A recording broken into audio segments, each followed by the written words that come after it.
kasi nga nagkaroon siya ng polio nung bata, no? Yun yung usual na notion natin doon, no? So the poliovirus can spread along the axons of peripheral nerves to the CNS, where it continues to progress along the fibers of the lower motor neurons to increasingly involve the spinal cord or the brain. So the changes that occur in your peripheral nerves and voluntary muscles are secondary to the destruction of your nerve cells. So, an acute infectious disease your poliomyelitis is considered as an acute infectious disease. So, ito yung kinokos na illness ng poliovirus. So, it affects the central nervous system, and there is destruction of motor neurons in the spinal cord, resulting in flaccid paralysis. You have 7 to 14 days incubation period, and most infections are subclinical.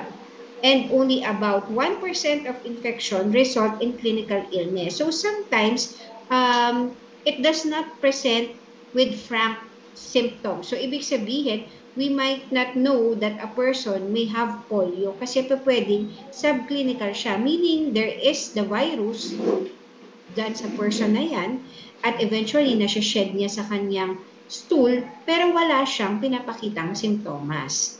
So, for mild disease, this is the most common form of disease. There might be presence of fever, malaise, drowsiness, headache, nausea, so non-specific viral symptoms. And recovery occurs in a few days. You also have a non-paralytic poliomyelitis or aseptic meningitis form. So, with this type of infection, the patient has stiffness and pain at the back and the neck. And this usually lasts 2 to 10 days only, and recovery is rapid and complete. So remember that the poliovirus is only one of the many viruses that can produce aseptic meningitis. In a small percentage of cases, the disease advances to paralysis, but technically this is a non-paralytic poliomyelitis. Your paralytic poliomyelitis. So this is the predominating complaint. You have your flaccid paralysis resulting to lower motor neuron damage. So that is why in patients who have said to have polio infection, lumiliit yung muscle nila, no? Yung usually leg, no? Because of the lower motor neuron damage. In coordination, secondary to brainstem invasion and painful spasms of your non-paralyzed muscles may also occur. So this usually recover within 6 months, but with residual paralysis. You also have this progressive post-poliomyelitis muscle atrophy. So these are the ones that nakikita natin na talagang lumiliit or talagang mas maliit yung isang leg nila, no? So, a recrudescence of paralysis and muscle wasting decades after their experience with paralytic poliomyelitis. So, it does not appear to be a consequence of persistent infection. So, it does not mean that with that atrophied leg, meron pa rin siyang polio.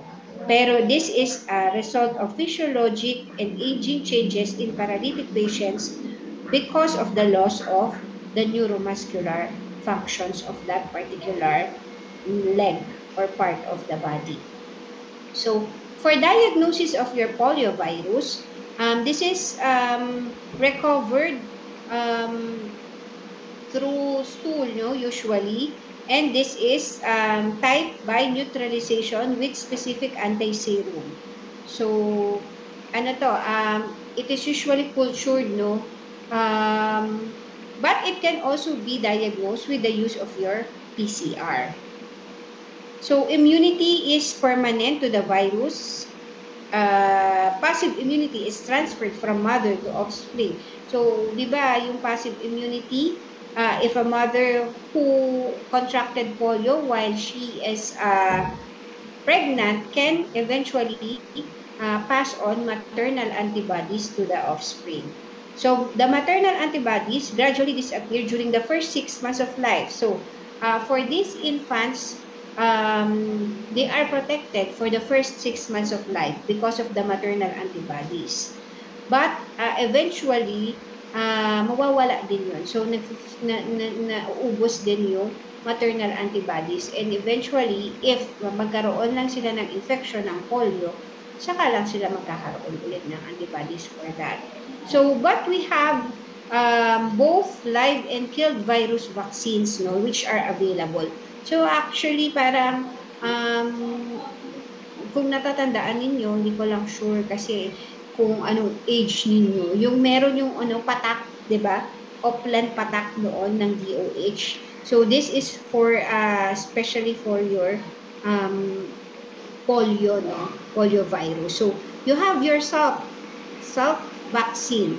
This is a formalin inactivated vaccine that induces humoral antibodies but does not include local intestinal immunity. So the virus is still able to multiply in the gut. So because this is the form that is inactivated.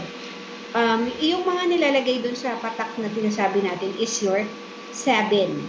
So this is live attenuated vaccine which infects, multiplies, and immunizes the host against the virulent strains.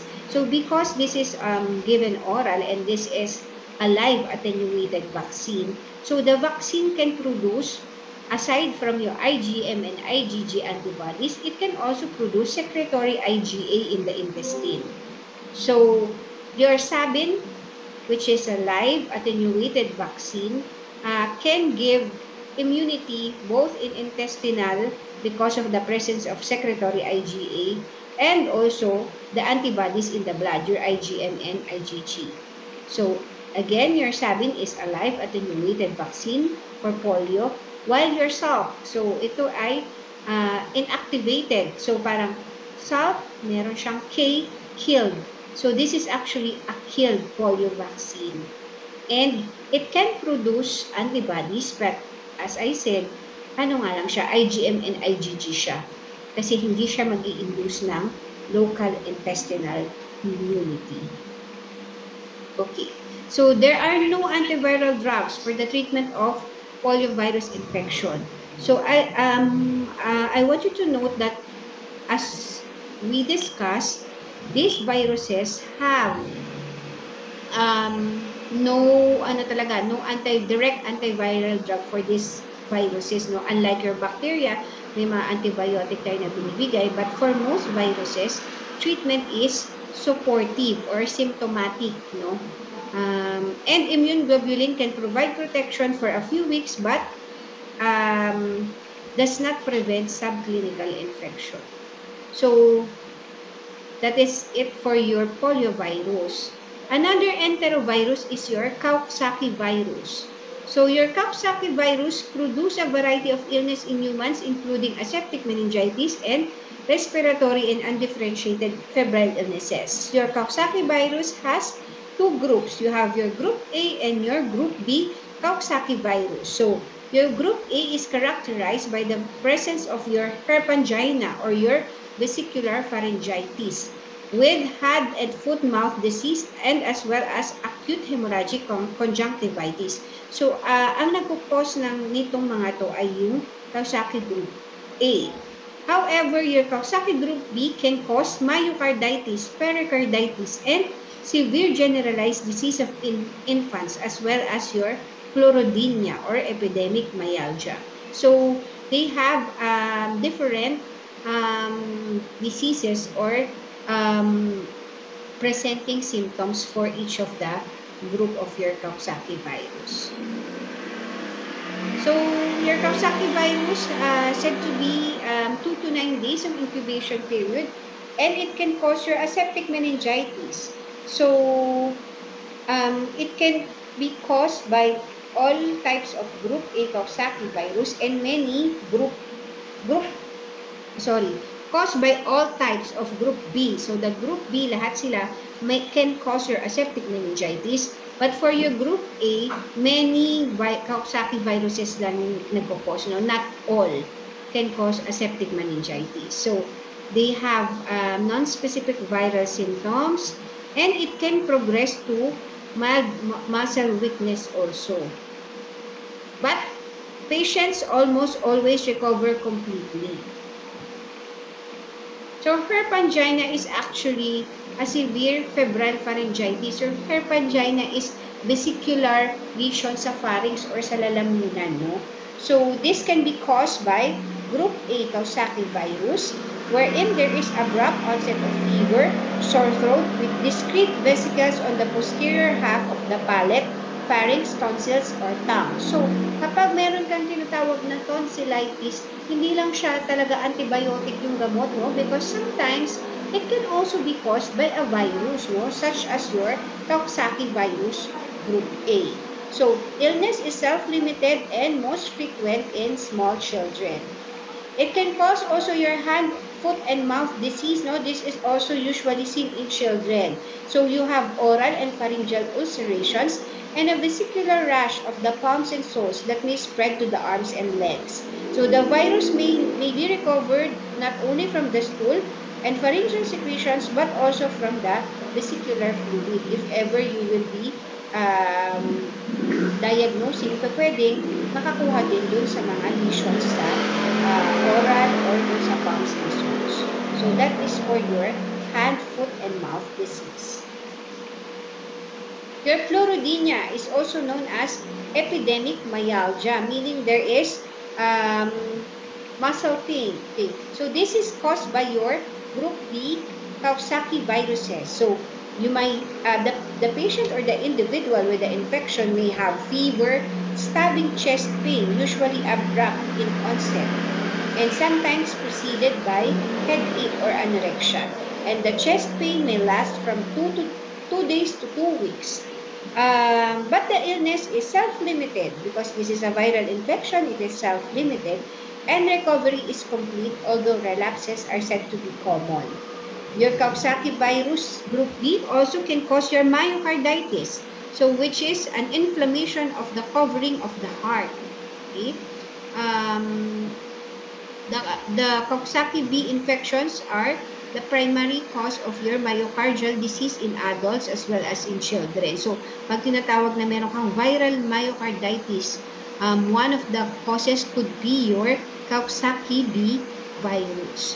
So, infections may be fatal in neonates or may cause permanent heart damage at any age. And there is persistent viral infections of the heart muscle that can occur, sustaining chronic inflammation. It can also cause common colds with undifferentiated febrile illnesses.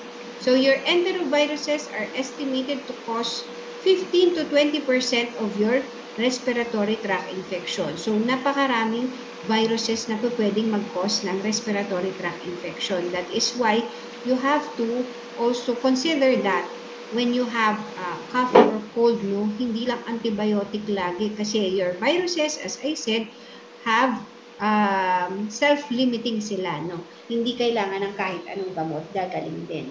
So, for generalized disease of infants, usually caused also by your group B Kawasaki virus, wherein the infant is with viral infection of multiple organs. So, this is usually fatal. For laboratory diagnosis, virus isolation, nucleic acid detection, and serology can be used. No? These are the tests that are usually used for your viruses. Hindi tayo masyadong nagpo-culture unlike dun sa ating mga bacteria or fungi. No? Control, there is already, there is no vaccine or antiviral drug currently available. So, kanina, di ba, yung sa polio, buti meron tayong vaccine available. But for Kawasaki, wala tayong vaccine available for this particular type of virus. And symptomatic treatment is given to patients. Okay, another member of your picoRNA is your rhinoviruses. So your rhinoviruses, these are the common cold viruses. So you have more than 150 types, no? Kaya even if nagkasipon ka na, pwede kang paulit-ulit na magkasipon dahil napakaraming rhinoviruses. Aside from the other viruses that can also cause common colds, no? But it's usually your rhinoviruses that causes it. So, meron immunity, but because there are 150 types, so talagang minsan paulit-ulit tayong nagkakasipon. So most commonly recovered agents from people with mild upper respiratory illness, and this is responsible for half of asthma exacerbation. So as you know, for your asthma exacerbation or asthma attack, one of the risk factors is a viral infection, and pwedeng itong rhinovirus infection. So the virus enters through the upper respiratory tract. The replication is limited to the surface epithelium of the nasal mucosa. So these rhinoviruses rarely cause your lower respiratory tract disease in individuals. So hindi siya nagko-cause ng mga pneumonia. So more of dun lang sa area ng respiratory tract, thereby upper respiratory tract infection lang siya. So incubation period can be 2 to 4 days. And the illness can usually last for a week, no? Sometimes merong non-productive cough. So the average adult has 1 or 2 attacks each year. So pwedeng 1 to 2 attacks or 1 to 2 bouts of your upper respiratory tract infection is secondary to a rhinovirus infection. So the symptoms, the usual symptoms, sneezing, nasal obstruction, nasal discharge, sore throats, and other symptoms. So very minimal or mild ang mga symptom nito, and actually most of the time walang fever. Okay, so there are no distinctive clinical findings that permit etiologic diagnosis of colds caused by rhinoviruses versus colds by other viruses. So it is difficult and it is not advisable na to diagnose particularly which virus caused the upper respiratory tract infection. So hindi mo na siya ma-determine, no? But as you know, you have 150 types of your rhinoviruses. But of course, there might be a secondary bacterial infection that can produce also other symptoms. So, like in asthmatic patients, pwede may viral infection ka, but you eventually develop a secondary bacterial infection, pwede magka-pneumonia or bronchitis, no? And eventually, there is a need now for your antibiotics. But yun nga, sabi natin, most cases, viral ang cause, so there is no need for antibiotics. So, the neutralizing antibody for the virus develops in the serum and secretions of most persons.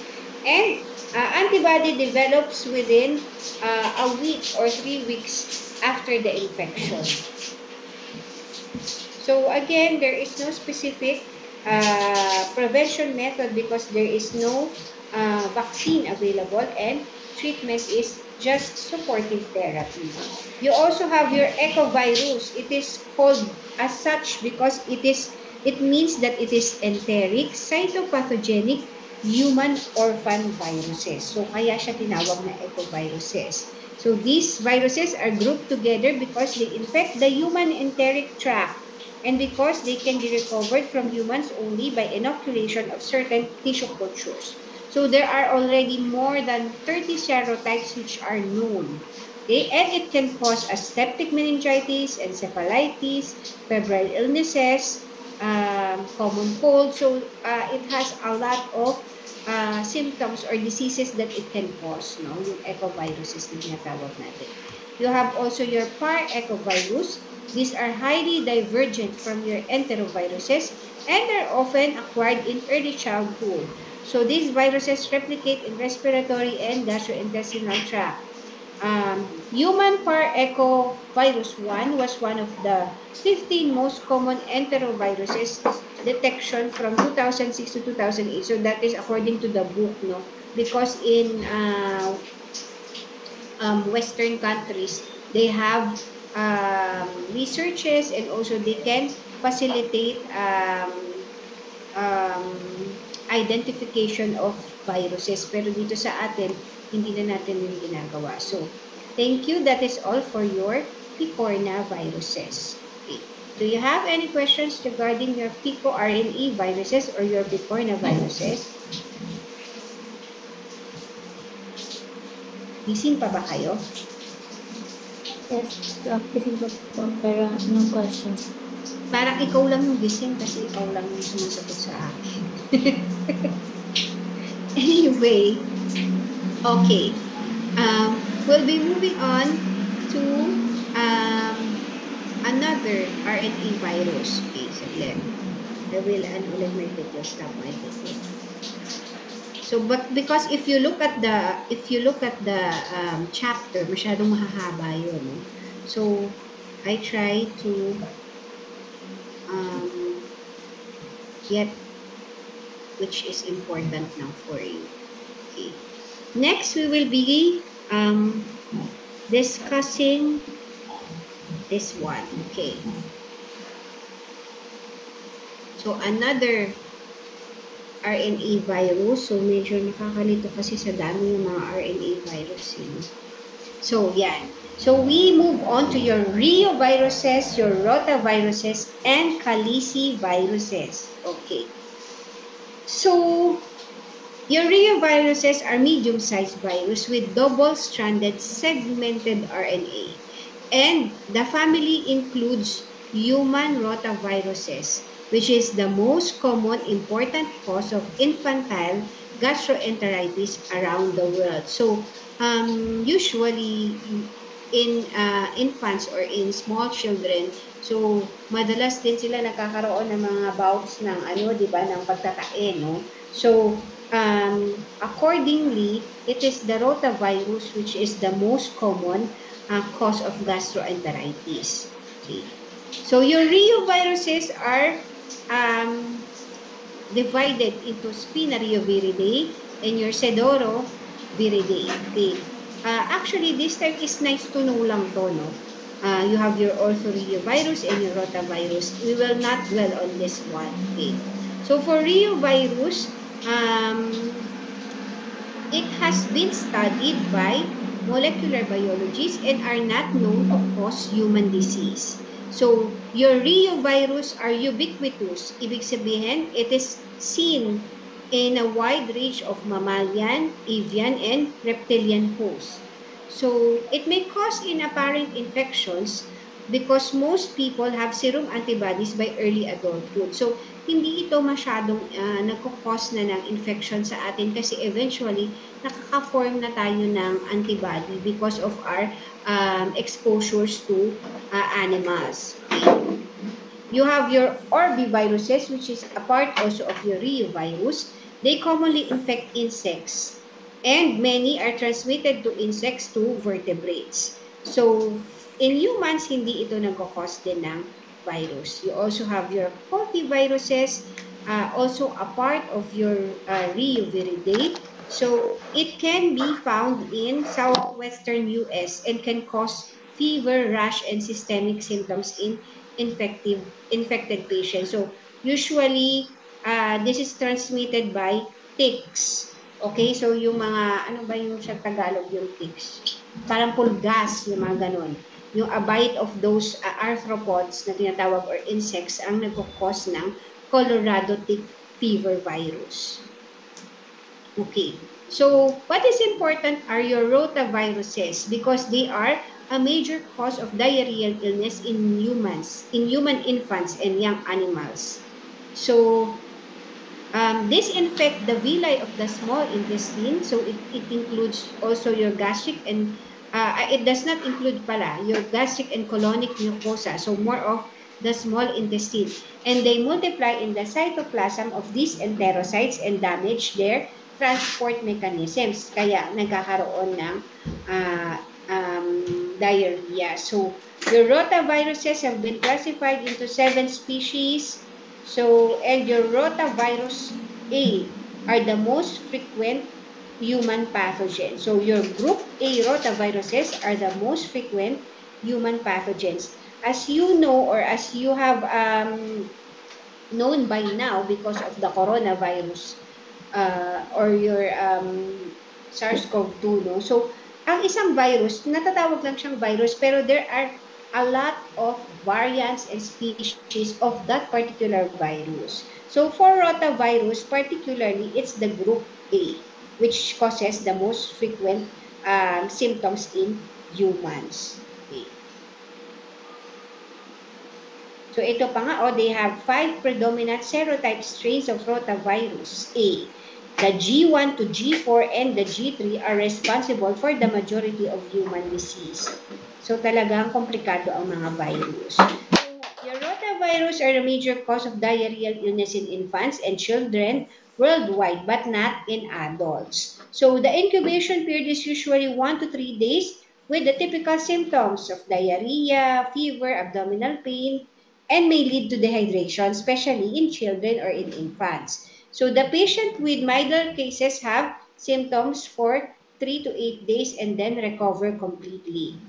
So there is viral excretion in the stool which may persist up to 50 days. So matagal siyang na-excrete sa stool ng infected child or infected infant. So in children with immunodeficiencies, rotavirus can cause severe or prolonged disease. So because immunodeficient siya, so hindi siya makaka-produce ng enough na antibodies. So Group B rotaviruses have been implicated in large outbreaks of severe gastroenteritis in adults in China and Southeastern Asia. So, di ba sabi natin, ang most common is Group A rotavirus, but according to the book, the Group B rotavirus have been related or have been seen in China and Southeastern Asia, yung adults, no? So the rotaviruses are the single most important worldwide cause of gastroenteritis in young children, and in developed countries, it has high morbidity rate but low mortality rate. And up to 50% of cases of acute gastroenteritis of hospitalized children throughout the world are eventually caused by your rotavirus. Okay. So for treatment of and control, treatment is supportive pa din, like most of the viruses, correction of dehydration, giving of IV fluids, no, to correct electrolyte imbalance, and also pwede rin namang orally if it is tolerated by the infant or child. But if not, mas maganda yung IV na lang na hydration. So, there is an oral live attenuated pentavalent human bovine reassortment rotavirus vaccine. So actually, for those of you who have children already or who know may mga pamangkin, no, talagang meron ding binibigay na rotavirus vaccine. So it can be oral live attenuated or live attenuated monovalent human rotavirus vaccine. So both vaccines are safe and effective, and neither is associated with intussusception.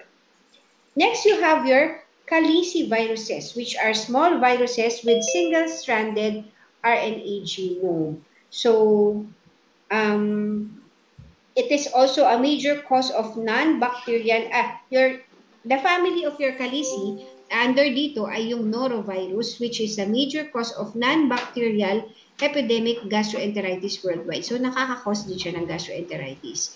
And astroviruses can cause also gastroenteritis. Okay.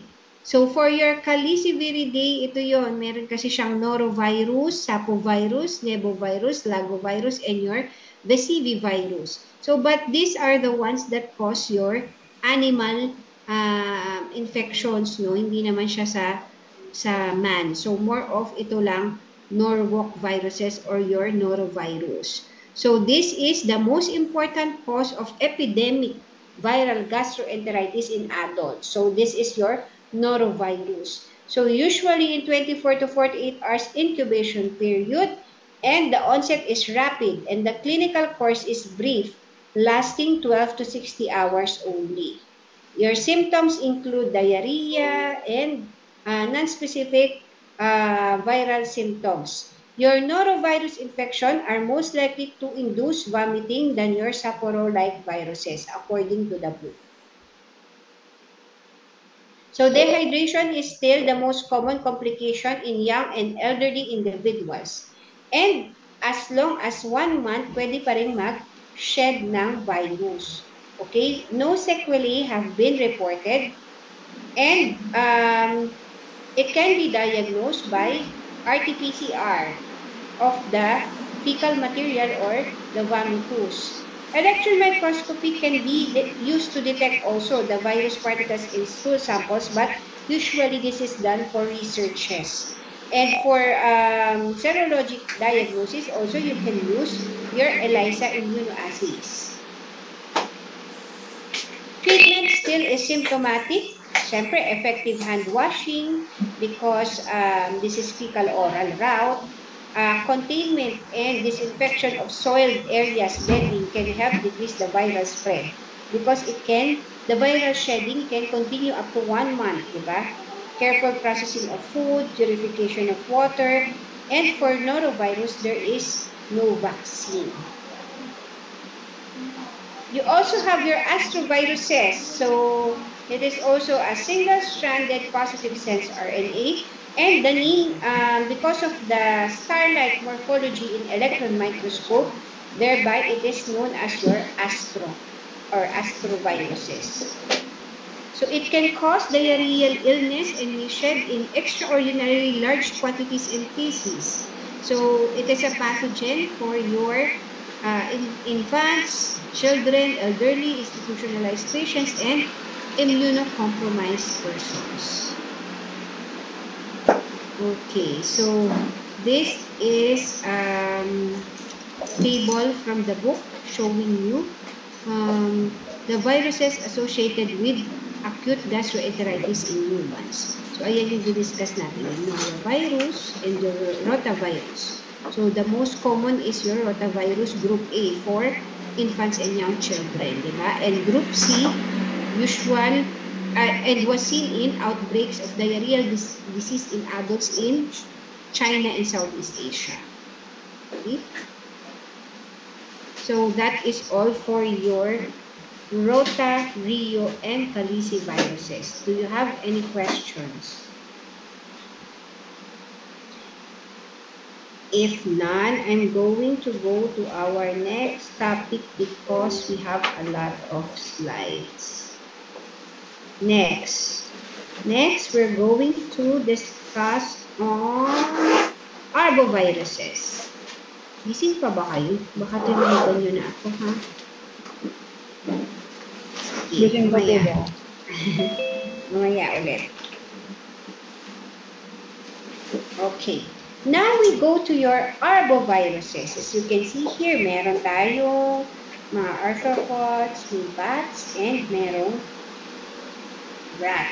Okay. So, because your arboviruses are known to be arthropod-borne viruses and rodent-borne viruses. So they represent ecologic groupings of viruses with complex transmission cycles involving your arthropods or your rodents. So in general, your arboviruses, you have your Arinaviridae, your Bunya, Flavi, Rio, Toga, and your Filoviridae. Okay. So your arboviruses are transmitted by blood-sucking arthropods from one vertebrate host to another. And the vector acquires a lifelong infection through the ingestion of blood from a viremic vertebrate. It multiplies in the tissues of the arthropod without evidence of disease or damage. So, the arthropod or the insect has the disease, has the virus, the particular virus, but will not present with any disease. So, wala kasi siyang evidence of disease or damage. So, but it produces disease to humans or to the vertebrate. Okay, so the disease produced by arboviruses may be divided into 3 clinical symptoms. So, your arboviruses can present as fevers of undifferentiated type with or without maculopapular rash, which is usually benign. It can also cause encephalitis, which often has high case fatality rate. Encephalitis meaning you have the brain is involved, diba? And also it can cause hemorrhagic fevers. So these are also severe and fatal diseases. So your arboviruses can be fevers with or without rash, encephalitis, or it can present with hemorrhagic fever. So these are the major arbovirus diseases worldwide. Okay? So for your Togaviridae, Um, I think, wag na natin masyadong discuss yung iba dito. So, for your Togaviridae, it possesses your hemagglutinating ability. And rubella virus is classified in a separate genus in Togaviridae family. So, ibig sabihin, you have arbovirus na Togaviridae, pero not all Togaviridae is under the arbovirus. Do you get that? Kasi itong rubella is under Togaviridae, but it is not arthropod-borne. Hindi naman siya nakukuha sa kagat ng insekto or ng fly or ng mosquito. So, it is not an arbovirus, but under the Togaviridae family. Okay? Hindi ko alam kung nag-gets nyo o baka nalito kayo. Basta,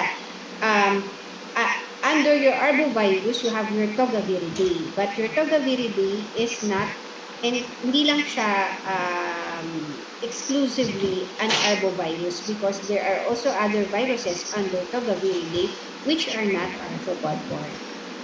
Next, you have your Flaviviridae. So, for your Flaviviridae, this family consists of 70 viruses. So, napakarami rin under the virus under your Flaviviridae. So, this is a single-stranded positive sense RNA genome and transmitted by mosquito, ticks, rodents, and bats. So, under your Flaviviridae, you also have a non-arbovirus, which is your hepatitis C. So, your hepatitis C is actually a Flaviviridae, but it is not an arbovirus. Okay? Kasi nga, ang sabi ko, ulitin ko, ang arbovirus is arthropod-borne virus. Ibig sabihin, you get the infection or you get the virus from an insect or an arthropod. Okay? So, it can cause encephalitis, diba? So, incubation period is 4 up to 3 weeks or 21 days, wherein there is sudden onset of headache, chills, generalized pain, so non-specific viral symptoms. And within 24 to 48 hours, there is marked drowsiness. So, biglang magbababa yung consciousness ng patient. Tulog-tulog lang siya. And the patient may become stuporous. And mental confusion follows, tremors, convulsions, and coma can develop in severe cases.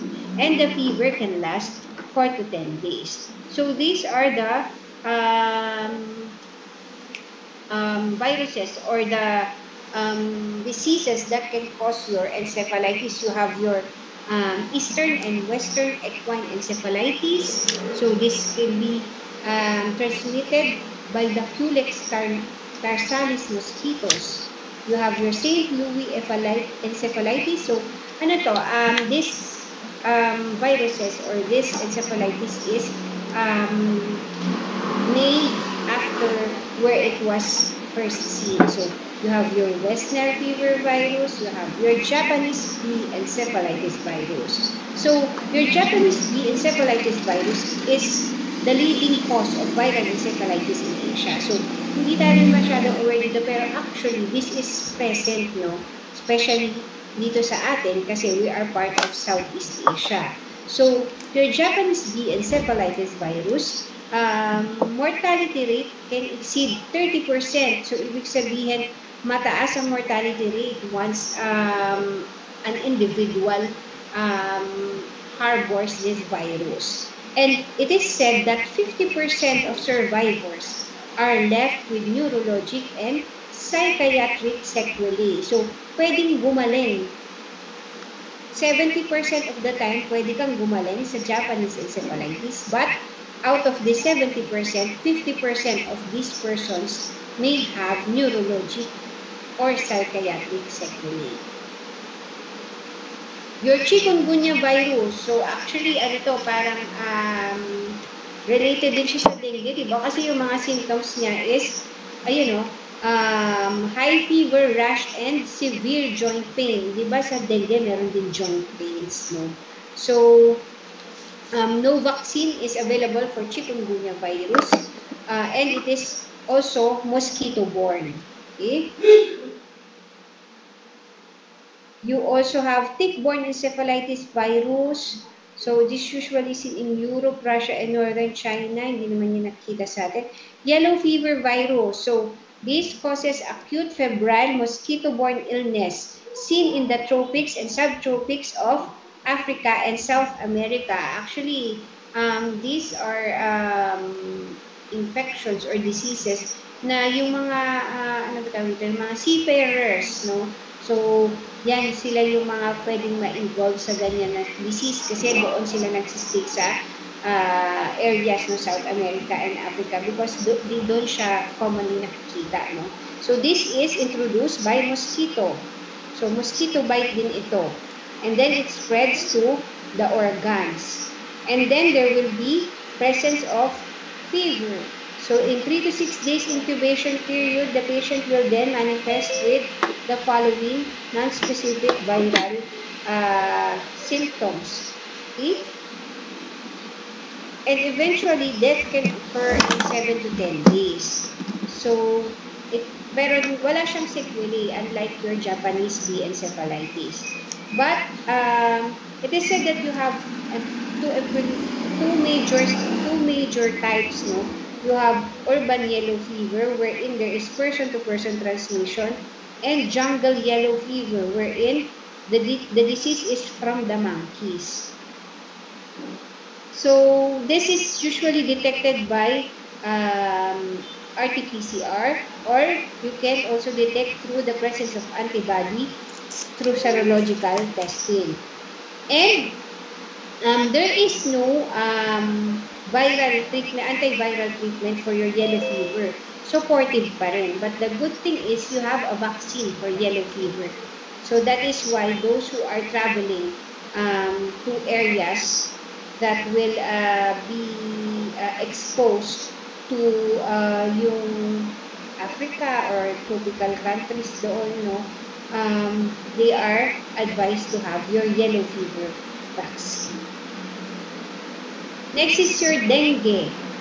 Dengue fever or your great bone fever. So it is a mosquito-borne infection. You know that already.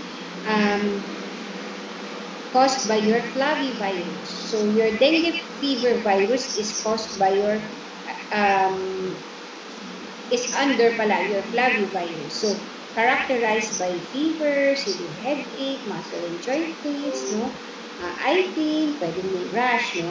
So, dengue viruses are distributed worldwide and it is transmitted by day-biting mosquitoes such as your Aedes aegypti and Aedes albopictus. Okay.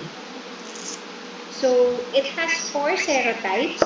You have your dengue virus 1, 2, 3, and 4. So, meaning, pwede kang 4 times na magkaroon ng dengue kasi one type confers immunity to that particular type only. Okay. So, first infection with one of the 4 serotypes is non-severe or asymptomatic. But it is said that a second infection with one of the other serotypes may cause severe dengue because there is already parang cross-reaction. So, it usually begins 4 to 7 days. So, nabite ka ng mosquito. Within 4 to 7 days, no, nung nabite ka, hindi mo alam na nabite ka ng mosquito. Wala ka pang symptom. But eventually, by the 7th day, or in between that 4 to 7 days, you will observe onset of fever. So, there may be sudden or there may be prodromal symptoms. Pwedeng sumakit lang yung mga muscle mo muna or naging matamlay ka kasi parang masama ang pakiramdam mo, no? And eventually, fever will ensue. Okay, you have fever that lasts 2 to 7 days.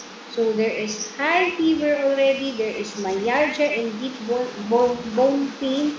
Kaya siya tinawag na breakbone fever. And eventually, you will enter the critical phase. So, some of the patients at critical phase, rash may appear.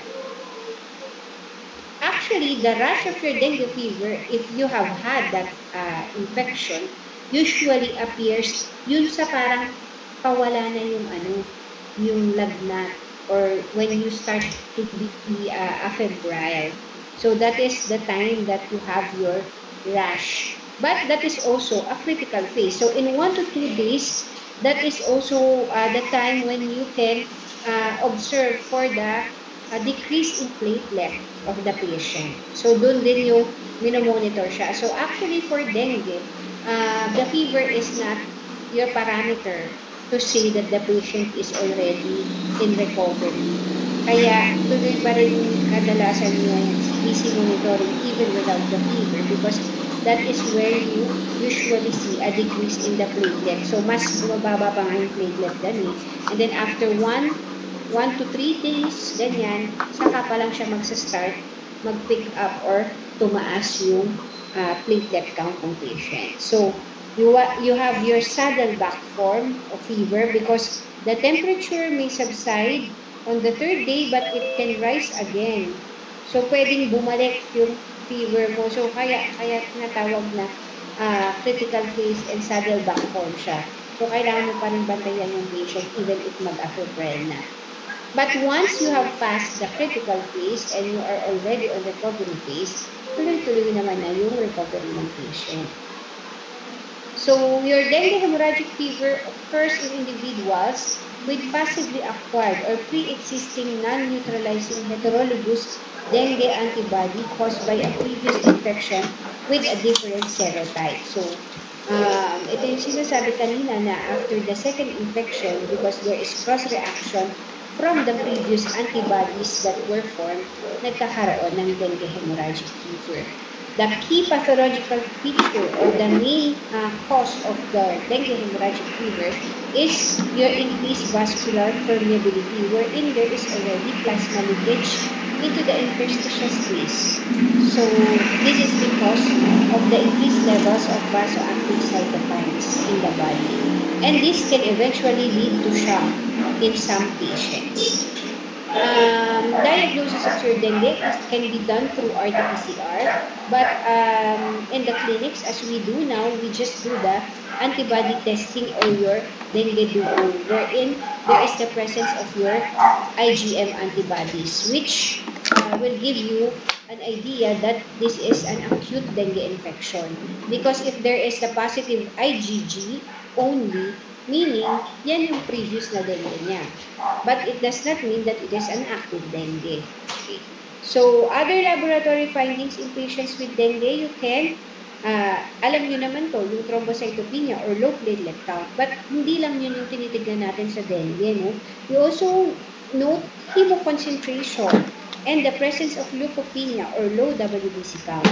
For some patients, meron din increased SGPT because there is a transient hepatitis secondary to the dengue virus infection. Kaya nagkakaroon din ng increased SGPT. But as you recover or as the individual recovers from the dengue infection, eventually, bababa din yung SGPT na yan.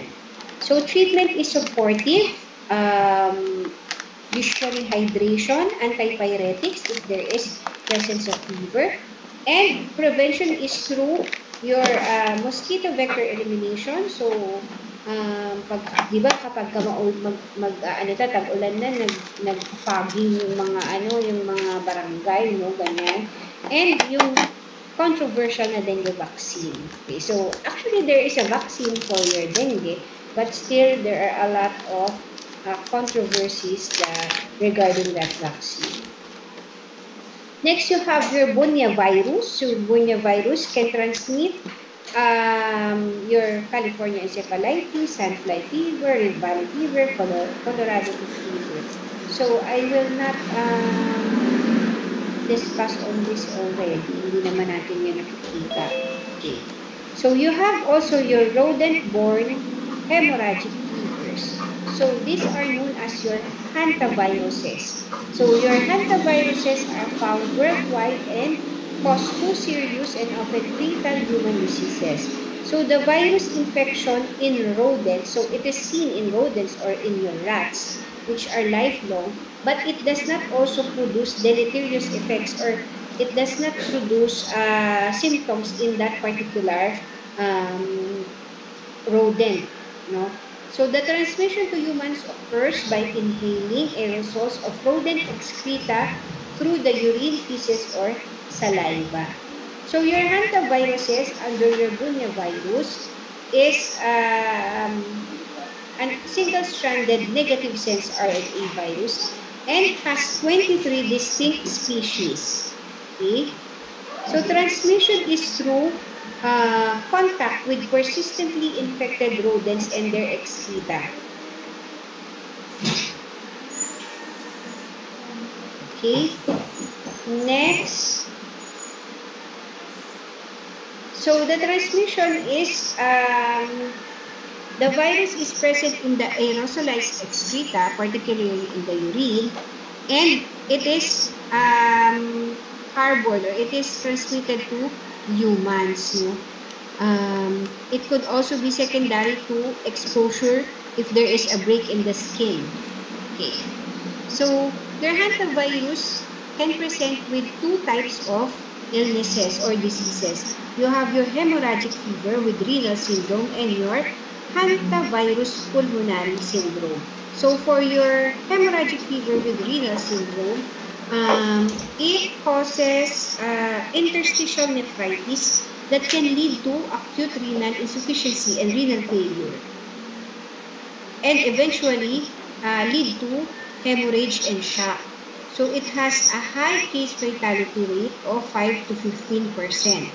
Whereas your hantavirus pulmonary syndrome, so pulmonary syndrome lang siya, meaning it involves the lungs, no? It can have progressive pulmonary edema and lead to severe respiratory compromise. So for your hantavirus pulmonary syndrome, walang hemorrhage na nangyayari. So, but it has a higher case fatality rate or mortality rate of 30%. So, mas severe ito hantavirus pulmonary syndrome. Next is your filovirus. So, your filovirus are pleomorphic particles, meaning they have no particular shape. They can appear as long filamentous threads or as odd-shaped forms. And the genome is single-stranded, non-segmented, negative sense RNA. So the natural hosts and vectors are suspected to be your African fruit bats. Okay, this is usually your bats, no? And the monkeys are considered to be a reservoir host. So they are not the vector, no? They are a reservoir host that become infected. Okay? So your human infections are highly communicable to human contacts and generally by direct contact with blood or body fluids of infected individual. So your filovirus is highly virulent and actually require a biosafety level 4 containment facility. So hindi siya po pwede sa ordinary laboratories. So this includes your Ebola and your Marburg virus. Your Ebola and Marburg virus are under your filovirus. So they are destroyed by heating for 30 minutes at 60 degrees centigrade, destroyed by your ultraviolet or your gamma radiation, your liquid solvents, and bleach and phenolic disinfectants. So these are the major differences between your Marburg and your Ebola. So if you have, I think there was a movie regarding the Ebola virus, no? Pero baka medyo old na yun, but you can research on it. So this usually has higher incubation period, mas matagal yung incubation period niya in comparison with your Marburg. Pero halos pareho sila ng symptom, no? Fever, headache, sore throat, abdominal pain, and eventually bleeding episodes that could lead to shock and death. Okay, so there have been outbreaks in Kenya, South Africa, Democratic Republic of Congo, and Angola, wherein there were a lot of fatalities. No? And your Ebola naman, ito, meron din siyang mga dates and areas, no? Pero hindi naman tayo in particular with that. Basta most of them are in African regions, no? And your Marburg and Ebola viruses are highly virulent in human and non-human primates. So it has the highest mortality rate of all the viral hemorrhagic fevers. So most likely, if you contract the virus, 90% of the time leads to death of the patient. And it is detected by your RT-PCR or ELISA, and you have to have isolation facilities in hospital settings. So because you have to really isolate and quarantine the individual kasi any exposure can you can acquire the virus. So parang dapat ma-contain or dapat ma-eliminate yung transmission, no? So dapat do the contact tracing, no? Parang katulad dun sa ano, before dumating ang COVID, before dumating ang SARS-CoV-2, this is the controversial, no? Kasi nga, once na kumalat siya, mas mahirap siyang i-contain, no? But, in comparison with COVID, your COVID has a lower mortality rate compared to this na 25 to 90%, diba? Extreme care must be taken with infected blood, secretions, tissues, and waste. Treatment, there are no antiviral therapies, supportive treatment lang, and there is no vaccine. So, but there are several researches and studies about it already. Okay? Sige. Mamaya ko sasagutin yung mga nasa chat ha, and then mamaya na rin yung question nyo because meron pa tayong dalawang i-discuss and we only have 30 minutes. Okay. So, next, okay. Next, we go on to, ito muna, kulihin natin yung corona. So, next, we go on to your rabies virus. Okay. So, for your rabies virus, okay. So, for your rabies virus and prion diseases, so for your rabies virus is actually one of the neglected tropical diseases, no? According to the WHO. So, isa siya sa mga neglected tropical diseases. So, this slide shows you that the Philippines belong to the high-risk countries that are endemic of dog rabies and dog-transmitted human bites. So, as you can see, high-risk tayo kasi blue yung color natin. But there are a lot of countries wherein walang reported na ng rabies or walang cases ng rabies. No? Pero tayo, again, we are high-risk. Okay? So, this graph is showing us that there is a significant decrease in cases of rabies in our country. But still, there is a significant number of cases of rabies up until now. So, ibig sabihin, hindi pa rin natin siya completely na-eradicate. Present pa rin siya dito sa ating country. So, according to statistics, 77% of patients are male. And 50 years old is the median age. And most cases are due to dog bites. No? 92% of the time, it's because of dog bites. There are 5% of cases which are cat bites. And the remaining include other animals that has rabies. So according to the DOH, this is the average timeline of how a patient manifests with rabies infection.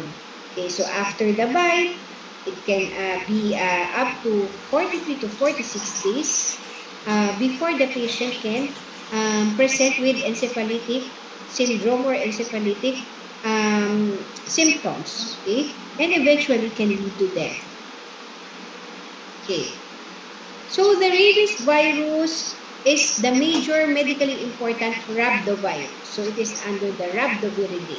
It is an acute infection of the central nervous system that is almost always fatal and is usually transmitted to humans from a bite of a rabid animal. So, it is under the Rhabdoviridae with the genus Lyssavirus, and it is a single-stranded negative sense RNA, and it has a characteristic rod or bullet shape. So, as you can see here. Diba kanina yung filovirus, ano siya? Wala siyang particular na shape, but for your rabies virus, it is said to be rod shape or bullet shape under your electron microscope. So it has presence of peplomers or spikes composed of trimers of the viral glycoprotein. So These are specific for your rhabdoviridae. So the rabies virus is killed rapidly through ultraviolet exposure, sunlight, heat, liquid solvents, detergents, and extremes of pH. So this table shows you the susceptibility to rabies. So your wolves, jackals, coyotes, foxes have high susceptibility to rabies. Actually, yung dog moderate lang. But in our country, as we have discussed early on, most of the majority of cases are dogs. Mas high pa nga yung cat pero sa atin, majority of cases ay dogs. So, hematophagous vampire bats may transmit the virus for months without themselves ever showing any signs of the disease. So, parang katulad din yung mga sa arbovirus, di ba? Yung mga arthropod or rodent na nagpo-cause ng particular virus. Meron sila, pero hindi sila nagkakaroon ng symptom. Pero once na-transmit nila sa humans, doon nagpo-present yung symptoms sa atin. So, the virus is inoculated, usually a direct bite or contact with saliva or body fluid of an infected animal or person, or it can also be through transplant of infected cornea or any solid organ. So, and then there is viral replication in the muscle. The virion enters the peripheral nervous system, and at the neuromuscular junction, it spreads to the nerves of the central nervous system. So eventually, magsispread yan sa CNS. So it is said that it is the submaxillary gland that has the highest viral titer in patients who have rabies virus, and it has not been isolated in the blood of infected person. So meron siya sa saliva, meron siya sa CSF, but it has not been isolated from the blood of an infected person. So the stages of rabies infection involve the incubation period wherein it can last up to more than 2 years, no? And there is, then you have your prodrome of illness, meaning in 0 to 10 days you may have non-specific acute viral illness or viral symptoms such as headache, pwedeng mag-muscle pains, no? And then, after a week or so, saka magkakaroon na neurologic symptoms. So, that is the time that there is already CNS infection or CNS invasion of the rabies virus. So, it is said that the susceptibility to infection and the incubation period may depend on the host age. Syempre, extremes of age, pag masyadong bata or masyadong matanda, mas mabilis kasi mas mababa ang immune system niya. Genetic background, immune status, viral strain involved, amount of inoculum, severity of lacerations, and the distance the virus has to travel from its point of entry to the CNS. So, if sa leg nakagat, medyo matagal pa yun kasi from the peripheral muscles, saka siya mapupunta sa CNS. Whereas, di ba, pag sa mukha or sa bandang neck ka nakagat, mas madali siyang makaka-travel to the CNS. So, mas mabilis ka magkakaroon ng acute neurologic symptom. So, there is a higher attack rate and shorter incubation period in persons bitten on face or head. So, shorter ang incubation period if it's nearer the CNS or the central nervous system. And the lowest mortality occurs in those bitten on the legs. Kasi nga, mas matagal yung incubation period nun. And most of the time, sana by that, the time na nakagat sila ay nakakapagpa-vaccine sila for rabies para hindi na ito mag-spread sa CNS. So, clinical manifestations actually has two, no? You have your encephalitic or your paralytic. Dalawang type yung pwedeng manifestation niya. So, you have your furious or your encephalitic type wherein there is hydrophobia and aerophobia, meaning yung pag umiinom yung patient, nakikita mo talaga siya na para siyang nalulunod, or pag pinapaypayan mo, para siyang nalulunod.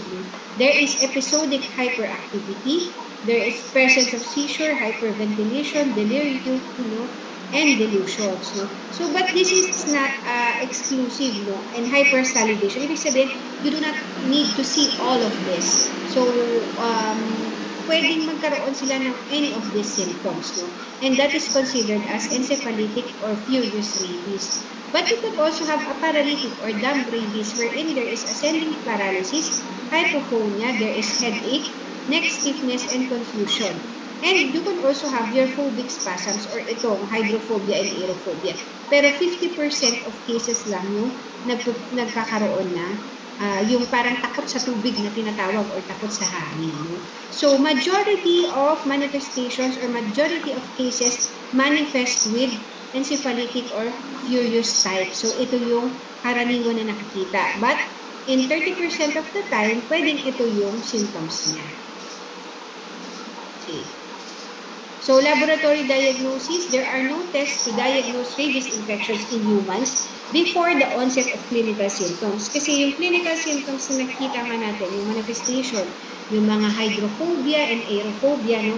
Once that you see it, ibig sabihin, it's already in the CNS. So, wala tayong way para malaman prior, no? So, high index of suspicion, secondary to a history of bite lang talaga, if ever. So, dapat pag merong bite, hindi talaga dapat pinagwawalang bahala yan. Kasi once it reaches the central nervous system at may symptoms ng patient, talagang it will lead to the death of the patient eventually. Wala na tayong gamot na mabibigay dyan. So, rabies can be diagnosed from euthanized animals by direct immunofluorescence antibody testing. So, this is actually, the positive result is yellow-green color through your immunofluorescent microscope. And this is usually yung brain ng animal or yung rabid animal or dog, pangkaraniwan, dito yun nakakita, yung inyong positive for your DFAT or your direct immunofluorescent antibody testing. So, and also a definitive pathologic diagnosis of rabies is through the Negri bodies in the brain or the spinal cord, usually of the dog also. So, the Negri bodies contain the rabies virus antigen. So, ito yung example ng ating Negri bodies. So, rabies post-prophylaxis exposure, meaning if you get a bite, if you were bitten by a cat or a dog, and you have suspicion na rabid siya kasi bigla na lang nag-attack sa street, bigla kang kinagat, wala ka naman ginagawa, no? So, you have to wash the wound immediately with soap and water. So, in running water, kailangan yan 15 minutes or more cleaning mo siya sa running water. And then, you can go to animal bite centers for the vaccines. No?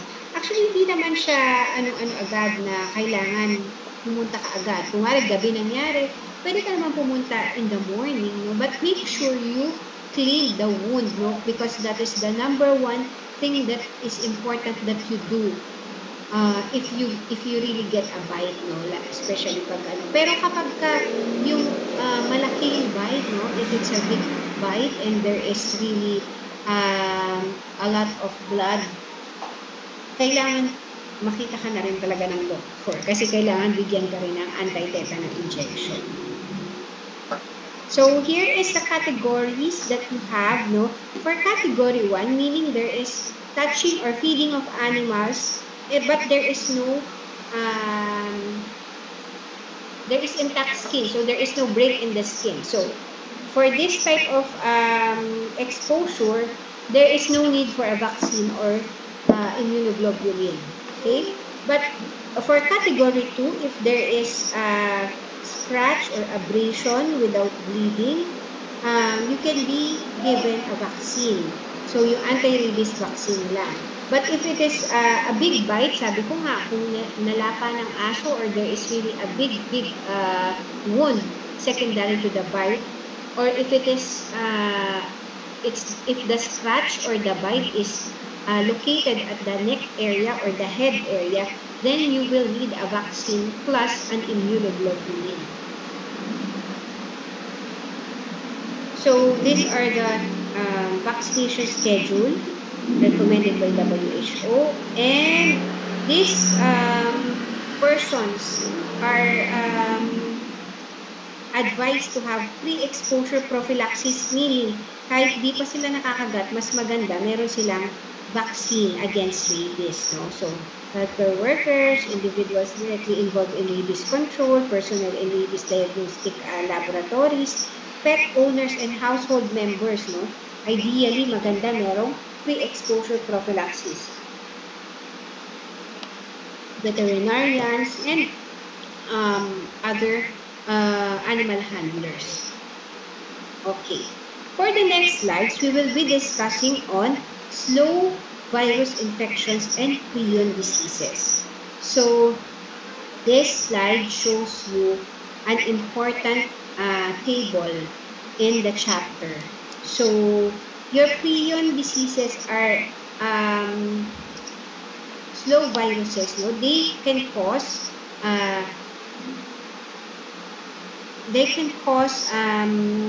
CNS infections. No? First, let us discuss on the slow viruses. You have your measles virus variant, meaning a person could have had measles virus prior, and the incubation is 2 to 20 years. And eventually, it can lead to your subacute sclerosing panencephalitis, meaning there is chronic sclerosing panencephalitis. This is secondary to a measles virus. Also, your polyomajosi virus can lead to your PML or your progressive multifocal leukoencephalopathy. So, it can lead to CNS demyelination. And the other diseases are caused by your prions. Okay? Ito pala, meron pang retrovirus. No? But it's usually, retrovirus is usually seen in animals, no? Such as your sheep. No? It can also cause CNS nervous system or CNS demyelination. Central nervous system demyelination. But for humans, your CJD, your variant CJD, and your Kuru are caused by your prions. So your prions are your incomplete viruses that can cause eventually spongiform encephalopathies. So ano rin yan, nervous system, central nervous system infections or symptoms yung nakikita. So these are the important prion diseases and slow viruses that you have to know. Okay? So that's all for your rabies and your prion diseases. Now we go to the last slide.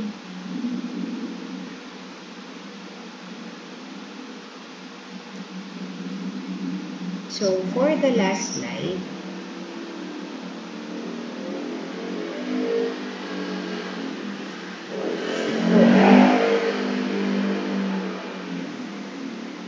okay, so your coronavirus. So actually, before, hindi naman na masyadong talagang given ng attention ang coronavirus. No? But important din siya because of the SARS and your MERS-CoV virus. But because of the COVID-19, mas nakilala din ng tao si coronavirus. Okay. So, your coronavirus is an envelope particle with an unsegmented single-stranded positive sense RNA. So, it is said to be that it has the largest genome among your RNA viruses. So there are actually 7 types of coronaviruses that have been identified by CDC. So before the pandemic, 6 lang ito. So you have 4 common human coronaviruses. This one, numbered lang sila. And the 2 other that are controversial before, your MERS-CoV or your Middle East Respiratory Syndrome coronavirus and your